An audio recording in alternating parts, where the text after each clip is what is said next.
Hello everyone, good morning. Hope you all are fine. I am Kalyani Trivedi, continuing the lecture of FY BCom, same one.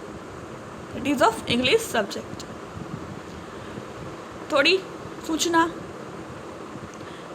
Video જોઈને એમાં તમારે હાજરી પૂરવાની છે. તમારું division અને રોલ નંબર લખીને સ્ટુડન્ટ ઓફ FY BCom ઇંગ્લિશના વિડીયોઝમાં રોજ જોઈને તમારે એની નીચે કમેન્ટમાં હાજરી પૂરવાની છે. તમારો roll number FY BCom division A અને રોલ નંબર જે પણ હોય એ લખીને આખું નામ લખીને નેમ, રોલ નંબર અને ડિવિઝન લખીને તમારે હાજરી પૂરવાની છે. નોટ્સ બનાવવા માટે જે PPT છે એમાંથી પણ તમે બનાવી શકો છો અને હું પણ મટીરિયલ બનાવીશ એ લિંકમાં શેર કરતી રહીશ. એમાંથી તમે નોટ્સ બનાવી શકો છો. તો તમે વિડીયો જોતા સ્ટોપ કરીને જે બારે કાર્ડ હતા એના યુઝ, એનું ફોર્મેટ અને એના એક્ઝામ્પલ સહિત તમે જાતે પણ નોટ એમાં લખતા હો તો પણ વાંધો નથી અને હું પણ મટીરિયલ પ્રોવાઈડ કરીશ. જે મારી PDF બનતી જશે એટલે એમાં એની લિંક શેર કરીશ અને વિડીયોમાં હું કહીશ કે આ વિડીયોની જે તમને લિંક આપેલી છે એમાંથી તમે નોટ્સ બનાવી અને લખતા જાઓ. This is the instruction you have to follow. FYના સ્ટુડન્ટ્સને આ ઇન્સ્ટ્રક્શન ફોલો કરવાની છે. રોજ આ ઇંગ્લિશના વિડીયો જોઈને એમાં નીચે કમેન્ટ કરીને નામ લખવાનું છે. એટલે હાજરી છે, જેટલી હાજરી હશે એટલા જ ઇન્ટરનલ માર્ક્સ એમાંથી જ આપવામાં આવશે. એટલે હાજરી ઇમ્પોર્ટન્ટ છે. રોજના રોજ વિડીયોઝ જુઓ, એમાં નીચે કમેન્ટ કરીને હાજરી પૂરવાની છે. એટલે તમને ગણાશે કે તમે વિડીયોઝ જોયા એટલે એમાંથી તમારી હાજરી એ લેક્ચરમાં પૂરાઈ ગઈ છે. FYના સ્ટુડન્ટ્સ FY BCom ઇંગ્લિશ સબ્જેક્ટમાં બધા દરેક સબ્જેક્ટમાં અલગ અલગ બધામાં હાજરી પૂરવાની છે. જે વિડીયો જોવો જે સબ્જેક્ટનો એમાં અલગ અલગ તમારો રોલ નંબર, નામ અને ડિવિઝન લખીને હાજરી પૂરવાની છે. Starting moving towards the syllabus.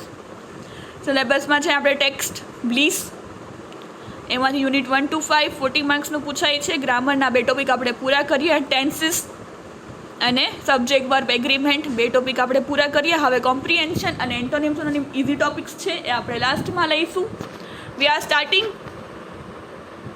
the text that is Bliss. આ પ્રકારની ટેક્સ્ટ બુક છે આપણી બ્લીસની. અને anthology of short stories bliss નામની ટેક્સ્ટ બુક આપણે સ્ટાર્ટ કરવા જ રહ્યા છીએ. આપણે 2 ગ્રામરના ટોપિક FY BComમાં કમ્પ્લીટ કર્યા. પહેલું હતું ટેન્સીસ, એમાં આપણે પ્રેઝન્ટ ટેન્સ, પાસ્ટ ટેન્સ અને ફ્યુચર ટેન્સના 12 કાર્ડ આપણે પૂરા કર્યા. અને પછી જોયું સબ્જેક્ટ વર્બ એગ્રીમેન્ટ, જે પ્રકારનું કરતા હોય એ પ્રકારનું ક્રિયાપદ લાગે. ફોર એક્ઝામ્પલ આપણે જોયું હતું am, is, are, was, were. Have, has ક્યાં લાગે, આઈ સાથે એમ લાગે, સી ઇટ સાથે વોઝ લાગે, યુ સાથે વેર લાગે. જે રીતે બહુવચન કે એકવચનના રૂપો જે કરતા હોય એ કરતા પ્રમાણે ક્રિયાપદ લાગે એને સબ્જેક્ટ વર્બ એગ્રીમેન્ટ કહેવામાં આવે છે. એ પણ આપણે જોયું કયા પ્રકારનું સબ્જેક્ટ હોય તો કઈ પ્રકારનું ક્રિયાપદ મૂકવું. અને ટેન્સીસ આપણે બાર જોયા. સાદો વર્તમાનકાળ, ચાલુ વર્તમાનકાળ, પૂર્ણ વર્તમાનકાળ અને ચાલુ પૂર્ણ વર્તમાનકાળ. એ રીતે ભૂતકાળ અને રીતે ભવિષ્યકાળ. એવા 12 એના ફોર્મેટ, એના ઉપયોગ, યુઝ અને એના એક્ઝામ્પલ સાથે અને એની એક્સરસાઇઝ સાથે આપણે 12 કાર્ડ જોયા છે. એનું મટીરિયલ હું પ્રોવાઈડ કરીશ અને તમે લિંક વિડીયો સાથે લખતા હો તો પણ મને કંઈ વાંધો નથી. એ રીતે નોટ બનાવતા હો તો વાંધો નથી, પણ હું પણ તમને મટીરિયલ પ્રોવાઈડ કરીશ. PDF બનાવી અને તમને મોકલીશ. એમાંથી તમારે લખતું જવાનું. ગ્રામરના 2 ટોપિકની લિંક મોકલીશ.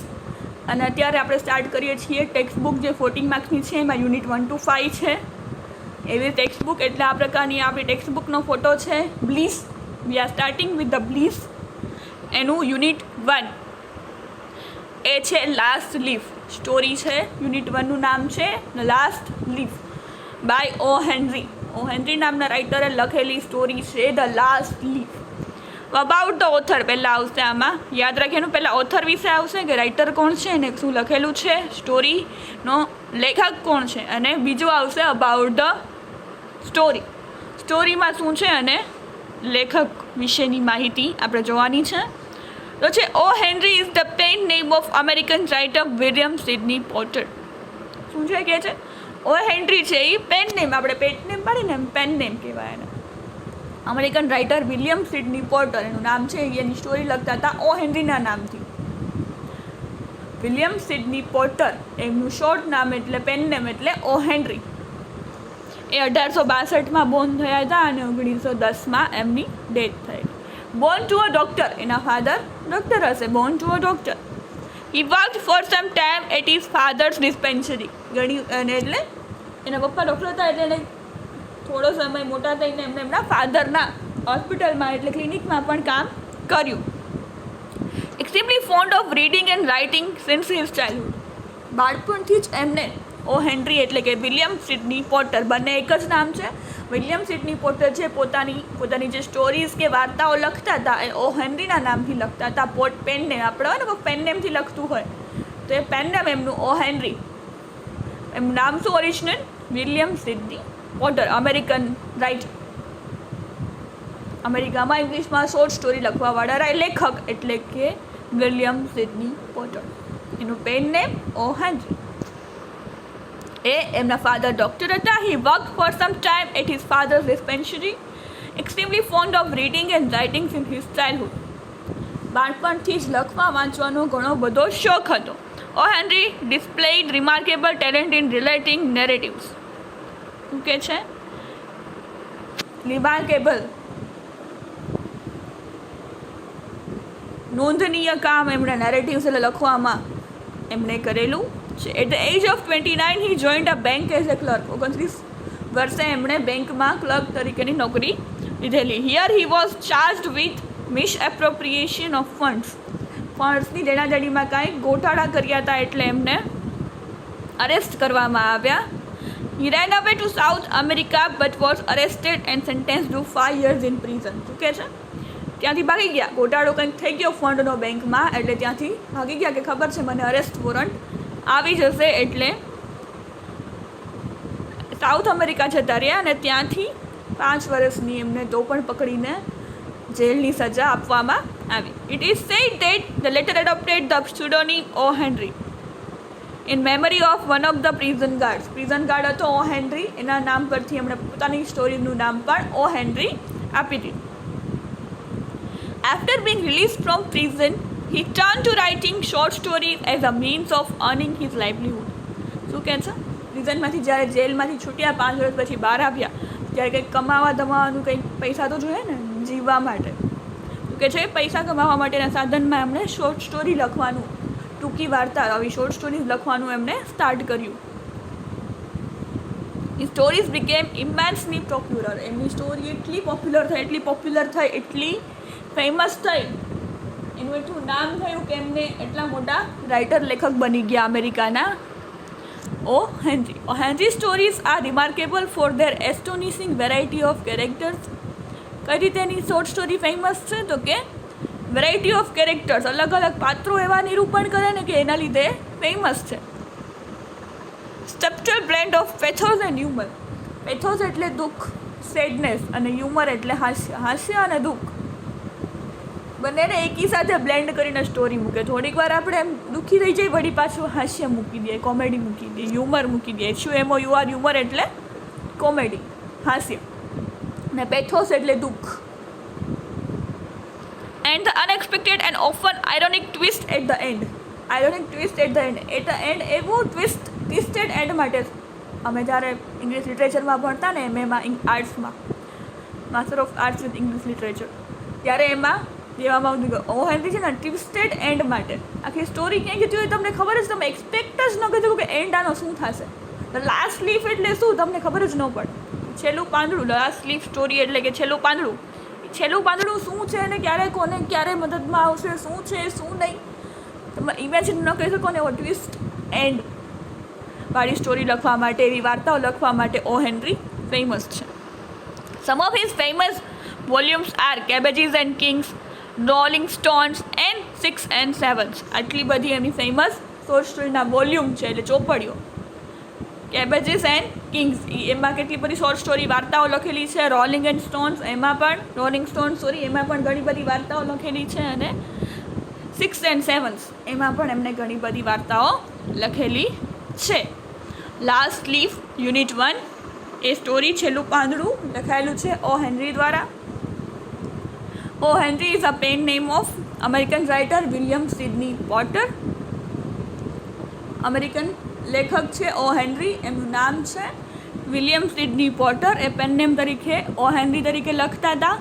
એમના ફાધર ડૉક્ટર હતા. એમણે પહેલાં ક્લિનિકમાં કામ કર્યું, પણ લખવા વાંચવાનો ફૂલ શોખ હતો અને બેંકમાં ક્લર્ક તરીકે નોકરી મળી ગઈ. એના પછી જેલમાં ગયા. જેલમાંથી નીકળીને લખવાનું ચાલુ કર્યું. વાર્તાઓ, શોર્ટ સ્ટોરી, ટૂંકી વાર્તાઓ, નોવેલ, શોર્ટ સ્ટોરી લખવાનું ચાલુ કર્યું. અને પછી એ પબ્લિશ થવા માંડી. પહેલાં તો એણે ખાલી કમાવા માટે, પૈસા મેળવવા માટે, કંઈક જીવવા માટે કંઈક તો જોશે ને, એ કરવા માટે કંઈક લખીને વેચું, મારા આર્ટિકલ કે શોર્ટ સ્ટોરીના પૈસા મળે, એમાંથી હું જીવીશ.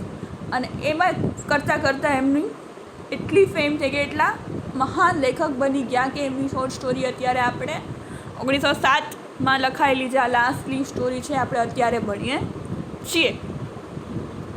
હવે અબાઉટ સ્ટોરી. હવે આ સ્ટોરીમાં શું છે તો એની થોડીક સમરી, થોડુંક એક પેરેગ્રાફમાં જોઈએ કે આ સ્ટોરી આખી કેના ઉપર છે. Last leaf is one of the most touching short story of O Henry.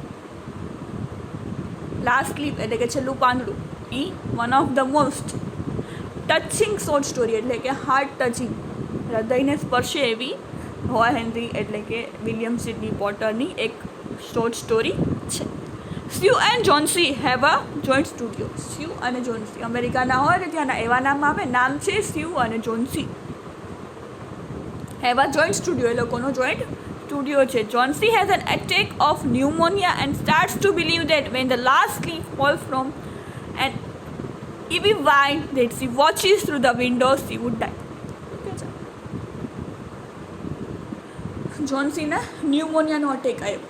એ સમયે ન્યુમોનિયા બહુ ફાટી નીકળ્યો હતો. અત્યારે જેમ કોરોનાની મહામારી છે એમ ત્યારે ન્યુમોનિયાની મહામારી હતી.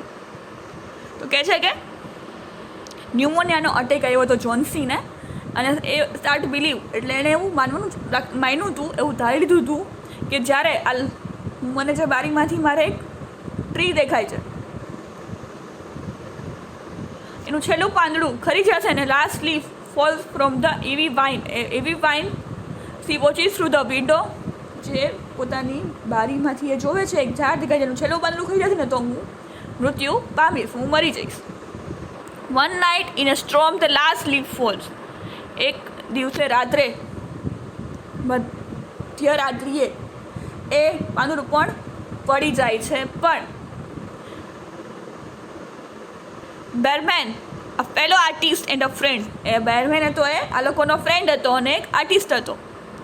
એ paints a leaf on the wall out of compassion for Johnsy. Johnsy માટે એક પાંદડું એવી રીતે દોરી નાખે છે કે એને બારીમાંથી દેખાય, એ વોલ પર પાંદડું દોરી નાખે છે.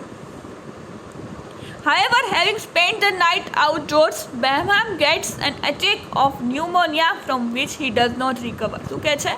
આખી રાત બારે ઠંડીમાં રહીને એ જે પેઇન્ટિંગ કરે છે, એ લાસ્ટ લીફનું કે એને દેખાય જ, એ તો પડવાનું નથી કેમ કે એ પેઇન્ટિંગ છે.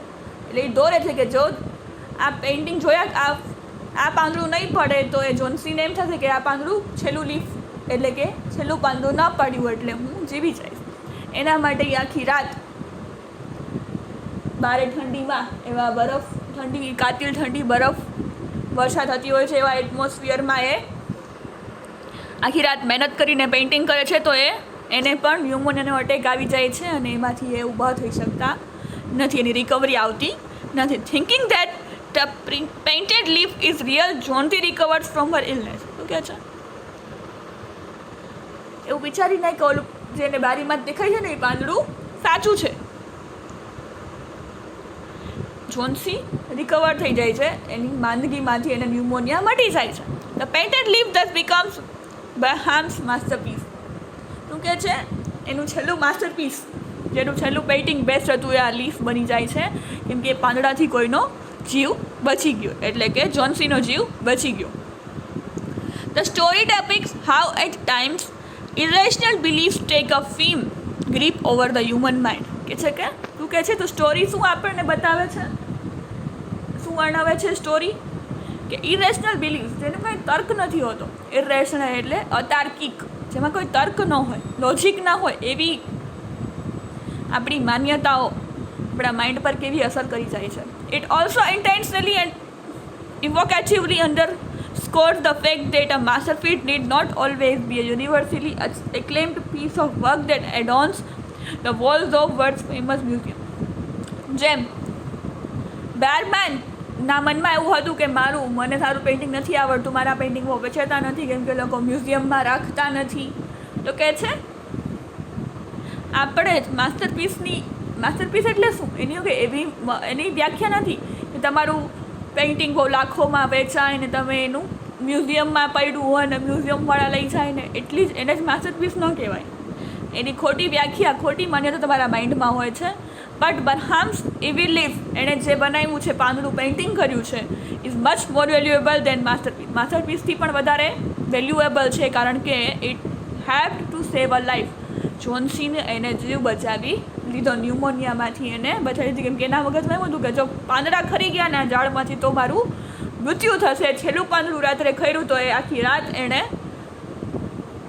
પેઇન્ટ કરીને આખી રાત ઠંડીમાં બારે એ દિવાલ પર રીતે પેઇન્ટ કરી નાખ્યું કે એને દેખાય કે ના પાંદડું હજી છે, એમ કરીને એણે એક જીવ બચાવ્યો. એટલે એને માસ્ટરપીસ કહેવાય, એને પેઇન્ટિંગ કહેવાય કે એને માસ્ટરપીસ કહેવાય કે એ પાંદડાથી કોકનો એણે જીવ બનાવ્યો. નહીં કે કોઈ પેઇન્ટિંગ એને માસ્ટરપીસ કહેવાય કે જે લાખો કરોડોમાં વેચાય અને એનું મ્યુઝિયમમાં રાખવામાં આવે. એના કરતાં કોઈનું જીવ બચાવવો એક વધારે મહત્ત્વનું. અને માસ્ટરપીસ એને પણ કહી શકાય કે આપણા મગજમાં ખોટી અમુક માન્યતાઓ હોય છે કે આમ થશે તો આમ થશે. જેમ હતું ને જોન્સીને કે આ પાંદડું ખરી ગયું તો મારું મૃત્યુ થશે, એને પાંદડું ઓલાએ ડ્રો કર્યું કે ભાઈ પાંદડું હશે. એના મગજમાં એમ હતું પાછું કે માસ્ટરપીસ, મારા તો પેઇન્ટિંગ આખી જિંદગી એમને વહી ગઈ, મેં તો કોઈ સારું પેઇન્ટિંગ જ નથી કર્યું, મારા માસ્ટરપીસ થયા જ નહીં, કોઈ મ્યુઝિયમમાં ન ગયા, ન કોઈ દિવસ સારી કિંમત મળી, મારા પેઇન્ટિંગ્સ તો એટલા સારા થતા જ નહીં. એટલે it is all about this story. આખી સ્ટોરી આપણે ડિટેલમાં નેક્સ્ટ લેક્ચરમાં ભણીશું. This all best lecture. Thank you for listening. Have a nice day.